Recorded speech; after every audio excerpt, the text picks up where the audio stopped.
our new unit. We're going to be looking at circles.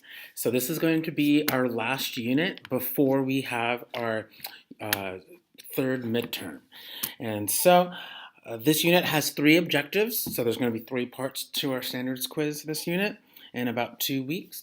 The first one is using circle vocabulary. And so these are all of the circle vocabulary terms that we'll be using. And then we'll get into deriving the formula for a circle and graphing circles on the coordinate plane. So that will be next class. And then the following few classes, we're going to be using different theorems of circles to solve for missing radii, segments, and angles.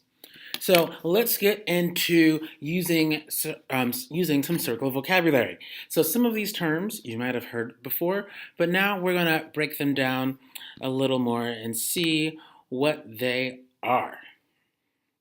So the first one is circle. What's the definition of a circle? So a circle is a set of all points in a plane at a given distance from a given point in that plane. Blah, blah, blah, blah, blah, blah, blah, blah, blah, blah, blah. So essentially, if we have a center point, the circle, this part right here, every single part of the circle is the same distance away from this one center point. So that's basically the definition of a circle. Okay. Next is center. So this blue dot in the center, is a point that is equidistant from all points on the circle. So I'll do blue for center. Okay? So the center is basically the center of the circle. When we name circles, we typically name them by their centers. Next is radius. A radius is any segment that joins the center to a point on the circle. So this is a radius. That's a radius, and that's a radius. So center is one end point, and then the other end point is the circle itself. So radii, that's the plural of radius, are segments. So radius is going to be in red. And then next is diameter. You've probably heard of this one too. Diameter is a chord or a segment that contains the center of a circle. So a diameter has an endpoint on the circle and the other endpoint on the circle, but goes through the center. I tried my best. A chord, on the other hand,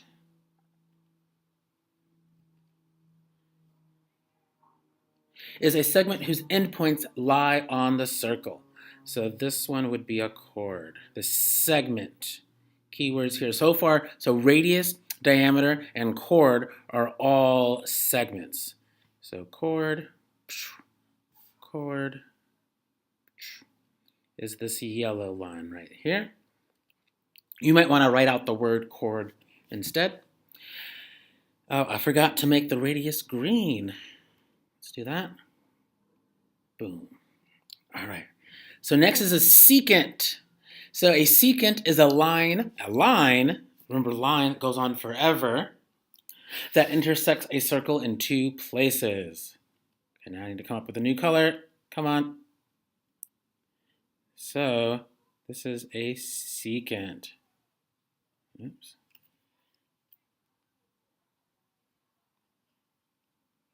And it's a line. So a secant is a line. Boom, boom. And in this case, it's the purple line. All right, next we have tangent. So we have three more left. Tangent is also a line, but it could be a segment or a ray in the plane of a circle that intersects the circle at exactly one place. So the key thing with tangents are that they happen at exactly one place. So I'm going to make a big point there for the tangent, and then it goes on like that. Sorry, I'm getting used to this. So it can be a ray, a line, or a segment that intersects at exactly one place. We call that the point of tangency, but you don't need to write point of tangency down as a vocab term. So tangent was pink. Next is central angle. So a central angle is an angle with its vertex at the center of a circle. So it's an angle where the vertex is at the center. So I can use, I'll use pink, this pink, and it's this angle. So the central angle.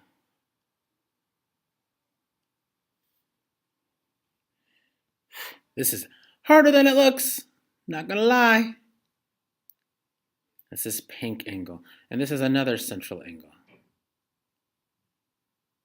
And actually, this is another central angle. And then lastly, we have arc.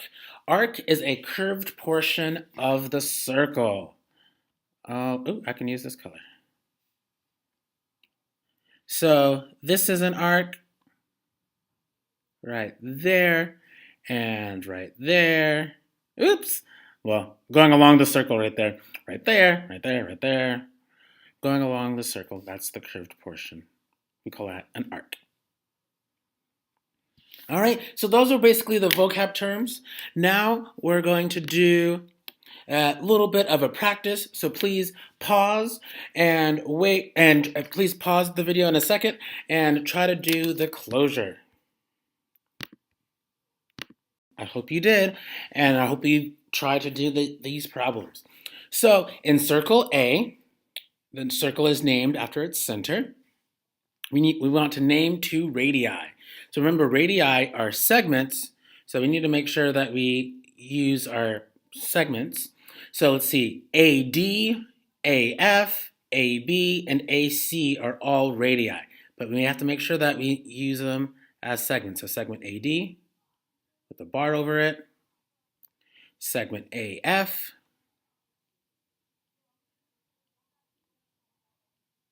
segment AB, and segment AC. Now, of course, you only had to name two of those four, but there you go. Name a diameter. Well, we have FC and we have DB. FC, like Barcelona FC. And DB. TB. So you got two there. A point of tangency. So D would be a point of tangency because DE is a tangent line, and then D is the point that is the one point that's on the circle in the tangent line. Name a secant. So remember, secants are lines, so it's going to be line. We can call this line FA, FC, AC. I'm going to call it FC. Line FC.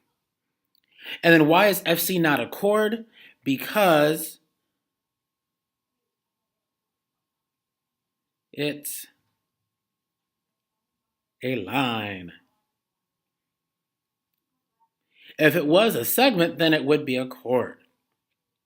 And then that is all we have to do. We don't have to worry about the last one.